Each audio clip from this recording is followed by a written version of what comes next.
Bonne nouvelle pour les élèves de l'école de la Châtelaine à Château-Richer et de la place de l'Éveil à Sainte-Anne-de-Beaupré.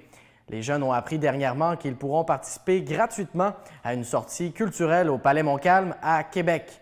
Le tout est rendu possible grâce à une subvention accordée par TELUS. À ce sujet, on écoute les explications du président du conseil d'établissement de ces deux écoles, M. François-Marie Hérault.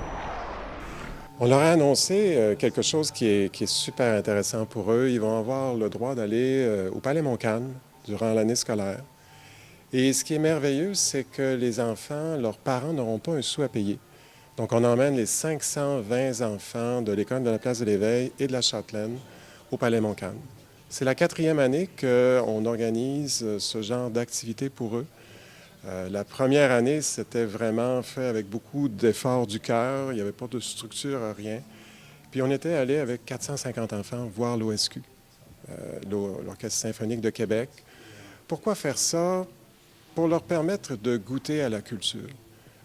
Bien, nos enfants sur la côte, si on ne leur permet pas de le faire, et ils ne le verront pas, ils le verront quand ils seront plus grands, mais c'est intéressant de leur permettre de découvrir quelque chose qu'autrement ils ne découvriraient pas. C'est intéressant qu'ils découvrent l'OSQ, c'est intéressant qu'ils découvrent le théâtre. L'année passée, ici, dans nos 2 écoles, Châtelaine, Place de l'Éveil, il y a des auteurs qui écrivent des livres, qui demeurent sur la côte de Beaupré, sont venus ici. Puis ils ont rencontré chaque classe pendant 1 heure de temps. Donc, ça permet aux enfants, quand on leur dit, bien, il faut lire, c'est important de lire, mais là, ils l'ont vu concrètement, comment on fait un livre, c'est quoi la passion qu'un auteur peut avoir pour écrire. Alors, on est ressorti de là enrichis, les enfants surtout. Je me rappelle, j'avais accompagné un groupe d'enfants au Salon du Livre. Les enfants voulaient spontanément aller acheter un livre de cet auteur parce qu'ils avaient découvert quelque chose, ils avaient découvert une magie des personnages. Alors, c'est ce qu'on essaie de faire, de leur faire vivre simplement, concrètement, une facette de la culture. Et quels sont les partenaires qui vous aident justement pour vous soutenir dans ce projet-là? Bon, alors écoutez, la première année, on est allé demander de l'aide financière parce que ça coûte des sous. Si on emmène 450 enfants, tout frais payés, transport, billets et ainsi de suite. Donc, on a demandé à des partenaires locaux d'ici, de la côte de Beaupré, de nous aider.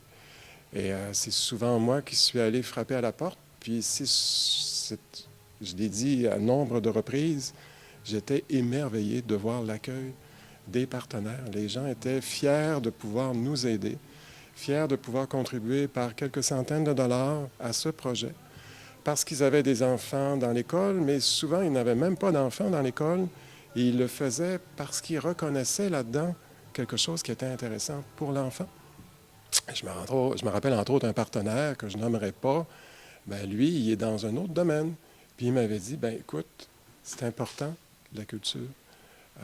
Le sport, ça allait aussi. Il y a plein de facettes, mais la culture est souvent une facette qui est oubliée.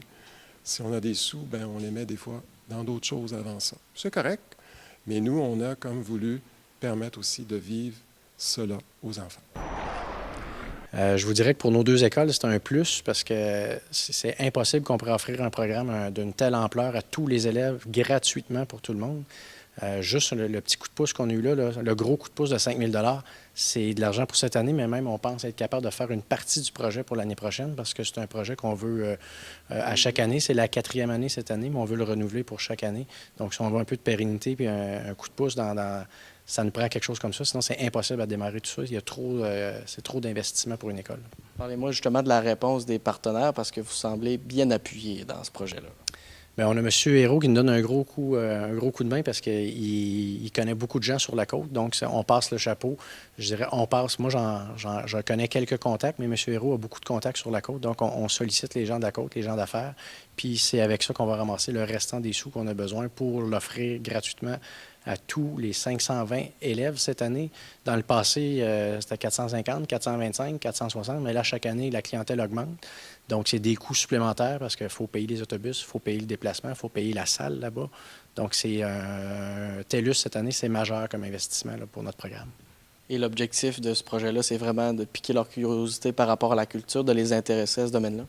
Oui, c'est qu'on veut leur faire vivre quelque chose pour semer, puis peut-être éventuellement que les gens veuillent pousser un petit peu plus loin leur curiosité envers la culture. Mais c'est sûr que c'est souvent à l'école qu'on démarre des petits projets comme ça, puis on ne sait pas où ce que ça va les mener, puis on ne sait pas ce qui peut arriver dans le futur. Mais s'il y a des jeunes qui nous arrivent dans quelques années, dans une dizaine d'années, qui leur disent « j'ai trouvé ma voie grâce à ça », mais ça sera un plus, mais on ne le fait pas pour ça. On veut juste que l'élève, on veut juste piquer sa curiosité. Par le biais d'un programme d'investissement communautaire, TELUS recueille en fait les candidatures de plusieurs organismes à but non lucratif qui auraient besoin de financer des projets. Et la culture est l'élément marquant en fait de TELUS. Donc, ça nous fait plaisir de pouvoir participer dans la communauté en fait, puis pouvoir aider les jeunes à se développer, à être capables de mettre en place là, des projets qui vont leur donner de la passion, puis surtout épanouir leur curiosité. Donc, quand les jeunes nous ont approché de la commission scolaire, on a jugé là, que c'était un élément qui était très intéressant puis un projet porteur auquel on voulait participer cette année. Et la question, c'est quoi le montant? Parce que c'était important pour vous. Mais là, aujourd'hui, vous avez dévoilé le montant devant les enfants. Effectivement, nous avons donné un chèque de 5 000 $ qui permettra en fait aux enfants là, de faire l'activité sans avoir à demander de l'argent aux parents. Je suis moi-même là, père de 3 enfants, puis on sait que ça prend de l'argent pour les cours de patin, pour le soccer, pour l'école. Donc, on trouvait ça important là, de pouvoir permettre de donner un lousse, si on veut, aux parents, mais que les enfants aient la chance de s'épanouir quand même, puis de ne pas avoir là, de contraintes en fait à cet effet.